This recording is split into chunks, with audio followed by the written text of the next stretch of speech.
What's good, y'all? Welcome back. Welcome to my review for this week's episode of JoJo's Bizarre Adventure Golden Wing. Another fantastic episode where also, guys, my voice sounds different than usual because I'm actually not using my normal setup for my recording of my videos. I'm not using my platinum headphones. I broke a little bit, got them gluing up downstairs, so hopefully that means they'll work fine. At the very least, I got another way. At the very least, I'll put them on top of this lamp and just talk to it like that, like it's a legit mic. So anyway, we're back to the normal setup next week with the reviews. You guys will see this with my review of Jumanji to the Next Level. Finished up recording my review of that as well, and I also use this episode. My voice sounds different in either of those, so if you guys notice my voice sounding different at all, that's why. So yeah, overall, I love this episode. Fantastic. We saw the introduction of Trish, which should be interesting. My God, she's a bit bossy, but we'll talk about that when we get there. But anyway, guys, let's just jump right in. So we start this episode off. We got Mista and the guys. They're in the bathroom. Mista, of course, got shot. So he has what was his name? Fugo. Look at it. He's like, hey man. And Fugo's telling like, fam, you need to go see a doctor. And he's like, yeah, no shit, I gotta see a doctor, but I want you to do some first aid right now to keep everything good until we get to a hospital. So man legit grabs a fucking stapler. Now, I don't know if the staplers they use, because I know to stitch up wounds they either use like strap stitches or they use staples. I don't know if it was like they use like just a regular stapler, like the one you can find at fucking Office Depot or wherever you get your office supplies, you know. Is Office Depot still a thing, or am I thinking of some Office Max? I think that's where I'm thinking of. Office Max, I think that's the store I'm thinking of. But anyway, so they're out there. So we legit grab the stapler. So I don't know if like medicine. They probably have medical ones that are probably the stapler are a lot thicker. Probably, I don't know. I'm not a fucking doctor. So man legit uses a stapler and just staples up the wound and. Bruh. I'm like, man was cringing a little when we saw the fucking finished product. And then it says, hey, Larancha, can you mind grabbing some duct tape? I'm like, duct tape? You sure that's a good idea, fam? Using duct tape on this, man? I don't think it's a good idea, man. I don't think it's a good idea for you to use duct tape on this. But hey, what do I know? I'm not. And even like, Misa's like, fam, this ain't gonna get infected. And he's like, oh, don't worry, you'll be fine, you'll be fine. We never actually see him put the duct tape on. I don't think we did. But they get over there, they get the finished product on, and so everyone else starts walking to the bathroom, and they ask, and then I believe it was Fugo, asked them, or it might have been who's the other guy, Abakio, might have been Abakio, say like, okay dude, so where's the 10 billion liras, and do you have in a safe in some bank? And he's like, no, they're probably not there, you got hidden, you dig it into some cave, is it buried in some cave? Where is it? He says, and Bruno tells him, nah man, hold on one second, we'll get there in a sec, well, you gotta wait a bit. And then Larancha notices that there's two janitors outside, two guys over there, and one guy that looks really old and super short. I don't know what is up with JoJo characters and being really fucking short, like they're damn near borderline midgets short, And then you see this other guy, and so Larancha goes over there and he's like, hey man, we still got some people in here, can you guys go and wait up for a second? And so, the other guy, the guy that we see has pink hair, he points out, like, oh, are you, Latario or whatever? I forget exactly what the thing is. I'm not fucking Italian, so if I could remember, I probably would butcher it anyway. So, he asks him, is this, are you this? So, if that's your case, then this must be your place. And, you call the shots in your own house, which is very true. It's your place, you call the shots. Duh. So, and then he says, and Narancha's like, the hell are you talking about? And then he says, if this ain't your place, then you have no real reason to order me around. Keep that line in mind for a second for what happens 5 minutes later in the episode. So, afterwards, so he goes walking right in there. Larancha grabs her by the shoulder. He's like, "Hey man, I said come back later." And then he just points his knife. He grabs out one of his little pocket knives and points it and puts it right to her throat or his throat. And then so she legit counters it by twisting his arm and wrist around to where the knife is actually legit cutting up his chin. his like his jawline area. He's like, it legit started to come out. He's like, what the hell is this? He's like, hey man, he's like, hey man, calm down. So Naruto grabs his other pocket knife, and is about to like, I'm pretty sure he's still gonna use it to like slit his throat. Bruno and the rest captain, he tells him to stop, and he tells like, yo, wait, stop. And this is and then we find out the identity of the guy, the short guy. He is Capo, and his name was Mr. Parancha, I think it was. It was something with a P. Like, you guys know me. I'm terrible names. They're in a different language, and fuck me actually remembering them. But yeah, I'll just I'll just call him Mr. P. So Mr. P, because like I mentioned before, I can't remember this guy's name. I'm sorry, guys. I mentioned this before, but I'm terrible with names, especially if they're in like a different language, like Italian or something. Forget about it. So anyway. And I literally just like listened to it like right before that. I can't seem to remember this guy's name, but whatever. Enough me saying about enough of that. So he tells her that Bruno tells him to bow their heads, that he's a capo, and he wants to know where the lira is. And now he also says, oh, by the way, sorry Sonny, for the rude introduction. He actually legit calls her she when everyone else thinks he should see that when us and Yacht, which I'm pretty sure a lot of people probably didn't catch this. At least it just took me until I watched the episode again to where I actually heard the she, because I assumed he said he. She doesn't like when people touch her, or without permission. So he asks her, he asks him where's the 20 billion lira. He's here to collect it, to make sure it's legit, and so he can get the rank of capo, obviously. So he goes in there, and then we find out where it is. He's like, where is it? The man legit calls up instead, Zipperman! Calls it up, and he actually starts punching one of the urinals. And out comes a shit ton of treasure, like a lot of treasure, And they're like, everyone's like, holy shit, and fucking Mista meant is like, oh man, if they knew what they were pissing on. I'm like, I mean, that's definitely a secure place. No one would think to look inside a urinal. Even if they did, they wouldn't find it because his stand is like he puts stuff in like an alternate dimension or whatever. I don't even really know how Superman works, but something along those lines. Probably like a lot like it's probably like the hand, probably in Part 4 in terms of how the stance work. At least that's what I would assume. So anyway, he goes in there, grabs the. So anyway, he gets in there, grabs the lira. So anyway, he grabs some of the lira, or some of the treasure. Excuse me. Just inspects it to make sure it's legit. He says, "Oh yeah, this is legit. This necklace alone is worth like 7 or 8 million. I think is what he said." And Mista and I believe Fugo, or I think it was Mista and Larancha, and it's like, hey man, can I touch it for a second? And just get a whiff because they're like, oh, this is so much treasure. And then he tells me, man, I'm not going to bother you with the details, how you got this, that doesn't matter. The Familia doesn't give it to them, they give a shit about how you got it. All they care about is that you have it at all. So he takes it, puts it inside some bag, and he says, and he now promotes him to the rank of capo. So yeah, Bruno's finally a capo, hooray. And then he tells him that, and he also tells him, you got control of, stuff like, casinos, hotels, all the other stuff. Contraband, that's what I was thinking about. Contraband, other stuff, you expect gangster stuff. Oh, he has all that.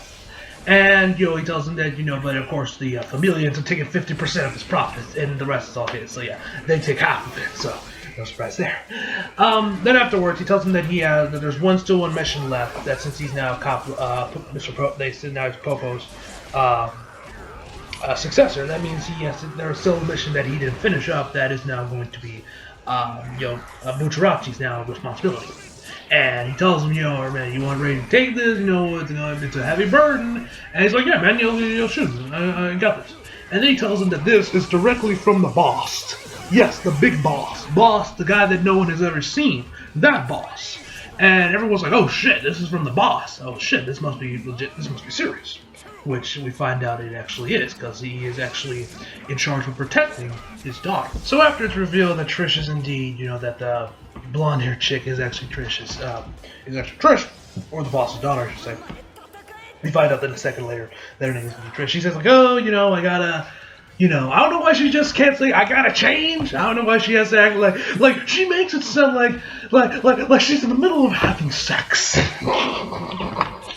Yes, we're going there, boys. And legit, it's like if you watch, especially if you guys have read any amount of hentai, whether it's dojins or you watch that shit, or you read Lemons or some shit. I don't know, whatever floats your boat, ladies and gentlemen. You know that the girls a lot of the time, especially when it's anything anime related. The girls always like, oh, they're always doing that when it's about to when they're about to do the deed, you know what I'm saying? So Trish makes it sound like it's like that, when I'm just like, fam, you just need to change clothes. You can't say, oh, by the way, I gotta change clothes, excuse me, but whatever, what do I know? Whatever. So she ends up having to go into the bathroom, the ladies' room, obviously, go in there and change. And so then Mr. Pericolo.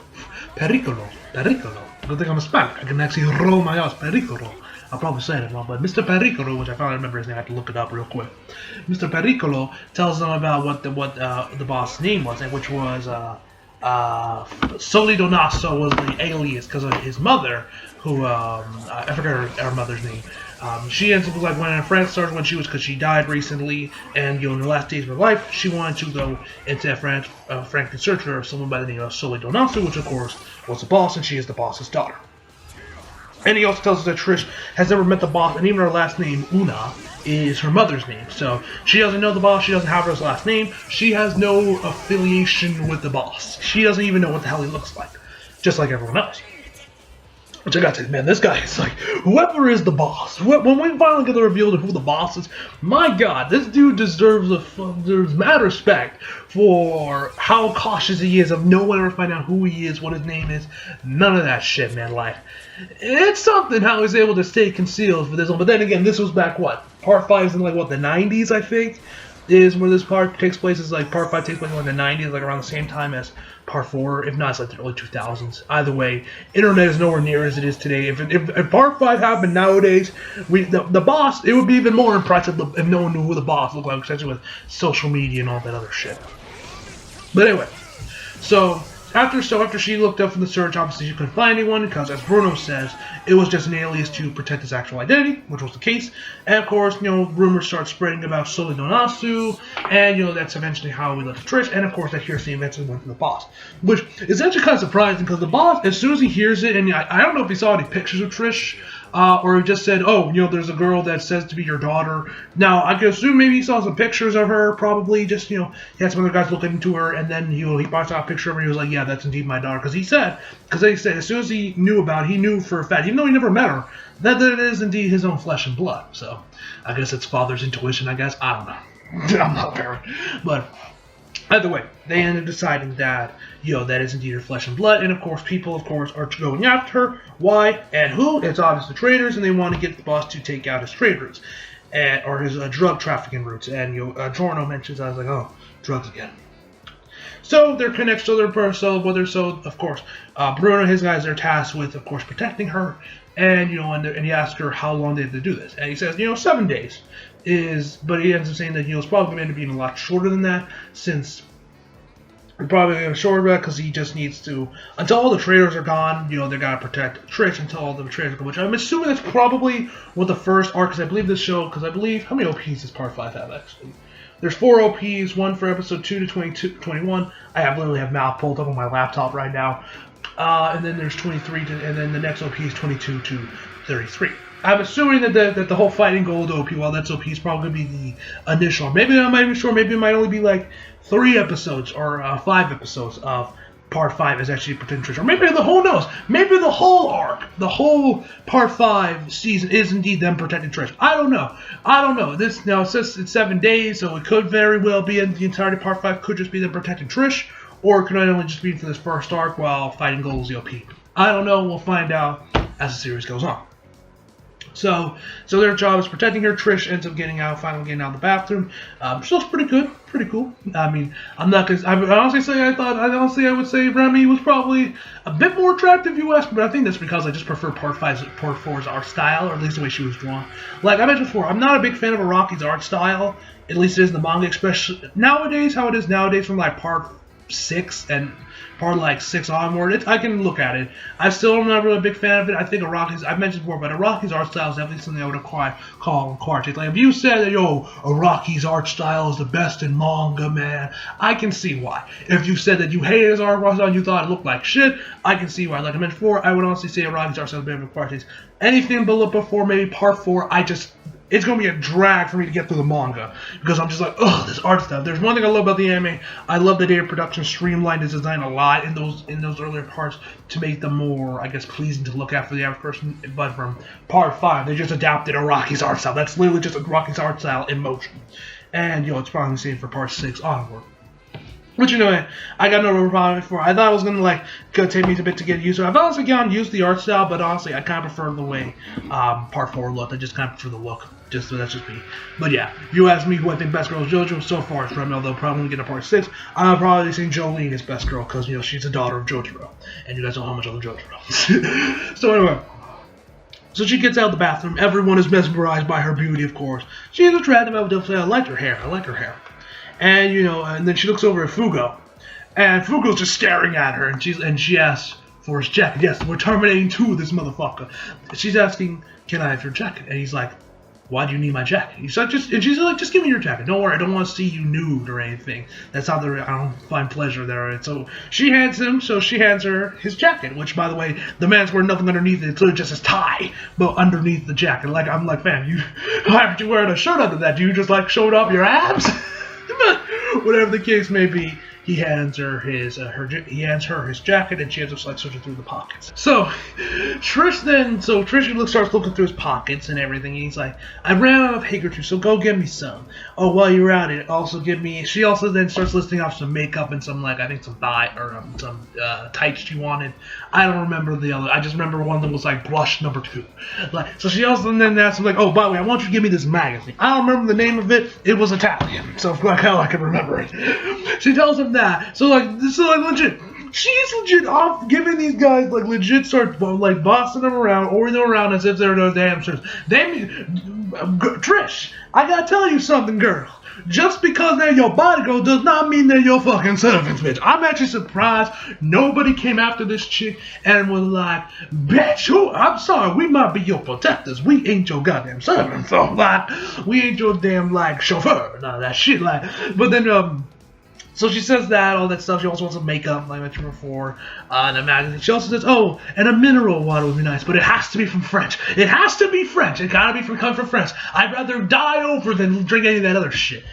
Why France and not, I don't know what's wrong with U.S. mineral water, or Japanese mineral water, or mineral water from fucking Abu Dhabi. But me personally, if you were to give me mineral, first off, if you gave me mineral water at all, and then just give me another random bottle of water like Dasani or Aquafina or whatever the fuck, I probably couldn't tell the difference. But if you gave me mineral water from the U.S., Japan, and maybe even France, just to see what all the hell is with all the hubbaloos on it from Trish, I mentioned before, I probably couldn't tell the difference either way, like I mentioned before, man. So, whatever the case may be, she wants it from the French, so she wants it from France. But, whatever. So after she's done asking around the list of groceries, it's once you're done stop oogling the scenery, go get the stuff. Fugu then just throws his jacket down to the floor, which I don't know. So I guess the reason she was searching in the pockets and such was because she was looking for a handkerchief, because that's the first thing she mentioned. I don't know why she would think there'd be a handkerchief in there. Have you seen how many holes are in that jacket? I mean, there's really nowhere for him to put it unless it's between his fucking pecs, I mean, but whatever.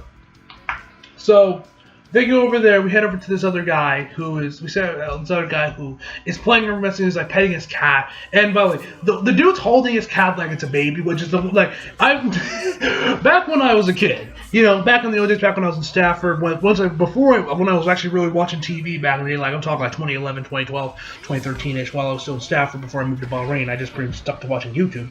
That's nowadays. The only times I watch TV is for Raw, SmackDown, basketball for the occasional time, some football when the Super Bowl comes around, an occasional show here and there, and Toonami.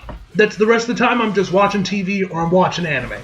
Of Netflix or Crunchyroll or Funimation Now, you name it, I'm probably watching anything. You name it, I'm probably watching anime off that site. If it's legal, of course. I don't see anything from Haidun because that's all subscription based. But anyway, I digress.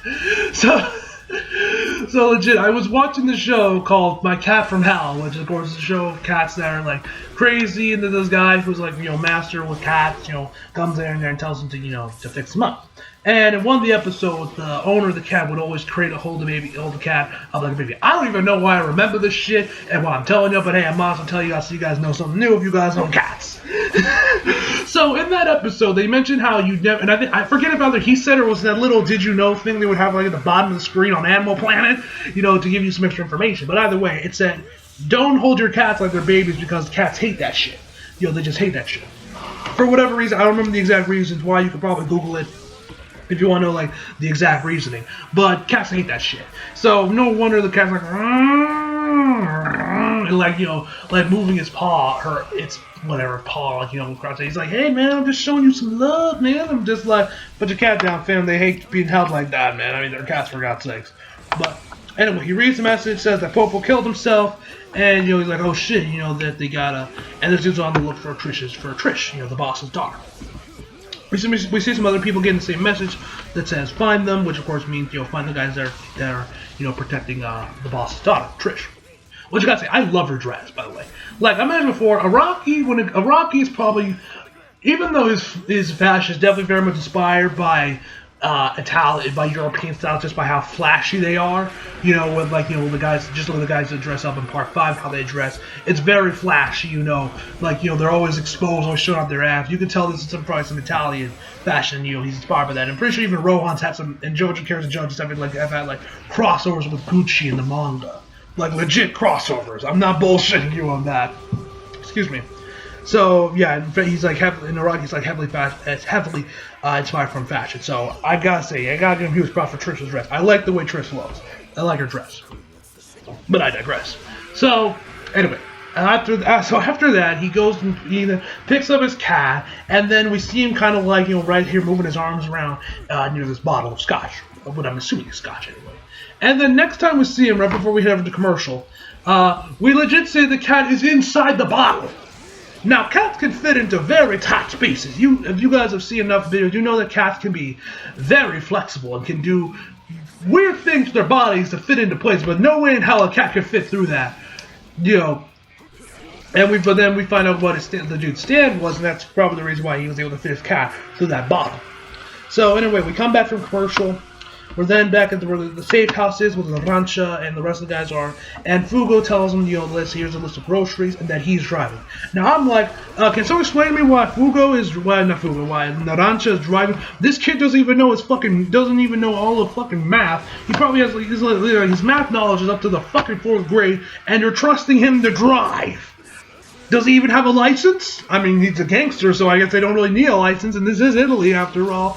But I don't know, man. I don't know if I'd trust him. Now we find out the reasoning from Abacchio that it's because of what LeBlanca's stand is, and that's why Bruno picked him to do the groceries. So Fugo then gives him this list of okay, dude, you gotta do this, you gotta do this, you gotta do this, and he gives him this huge list like, oh, you gotta do this, then you gotta do then you gotta after you're done with the groceries, you gotta retrace yourself, then do it again over and over until more times than you think is necessary. Do a couple U-turns every here and there to make sure you're not being followed. Then and only then do you head over to this parking garage to grab another car, and then you head home. It's a ludicrous list, but I mean you can't. But you got for something like this, you got to keep your bases covered, obviously. So,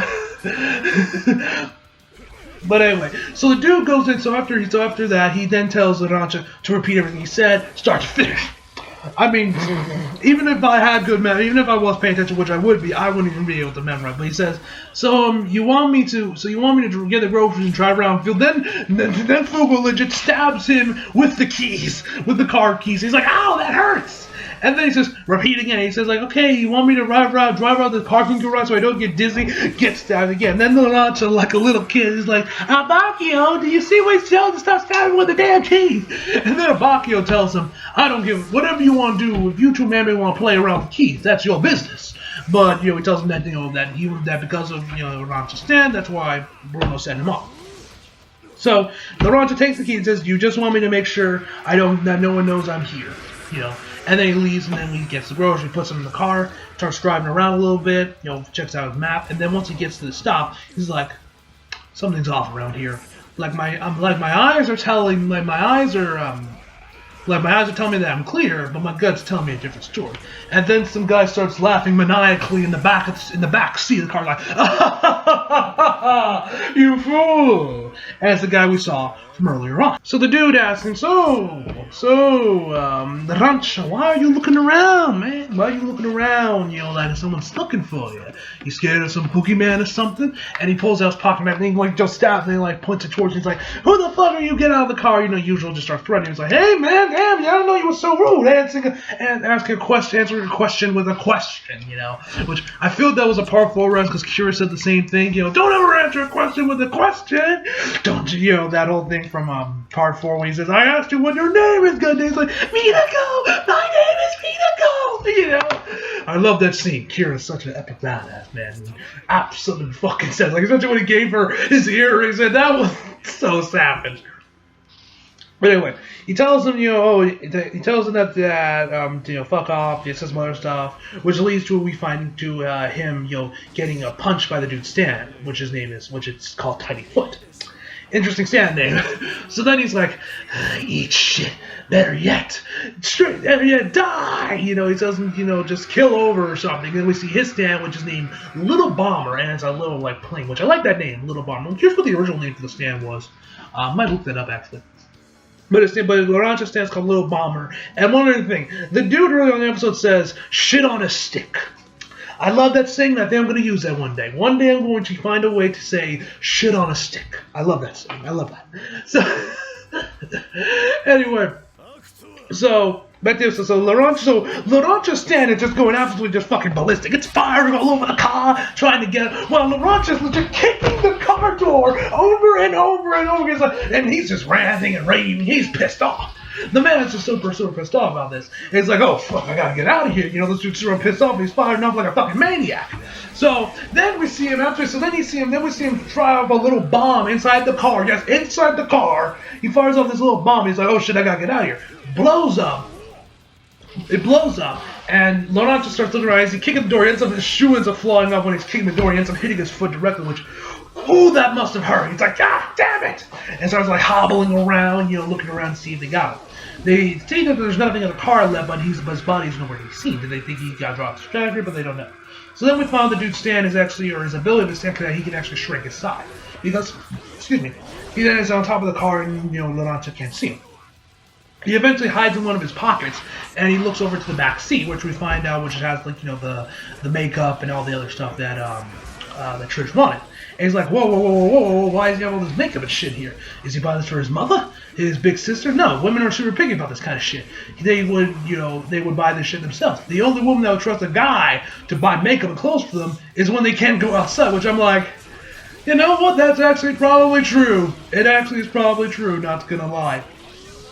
So, yeah, so then he says, like, you know, my power will take over you, Larancha. That's also when he finds out that, you know, Larancha and his guys are looking over the boss's daughter. That's how he figures it out. And he says also something like, you know, Larancha, my power will affect you now. And then we see Larancha actually start to shrink a little bit before the episode ends. So yeah, overall, this episode was fucking awesome. I was actually surprised. I thought we were gonna get the kicking meme this episode because we're still on the island, but it looks like we're not getting that, at least just yet. But hey, hopefully the kicking meme is coming soon because I got a juicy kicking meme when it debuts, man. Keep tabs on my Twitter when that episode drops. But anyway, overall, I'm gonna give this episode a 9.5 out of 10, guys. Hope y'all enjoyed the video. Leave a like if you did, subscribe if you're new, follow me on Instagram, Twitter, Fleck, links down in the description box below, and as always, come back for more. See you guys next time.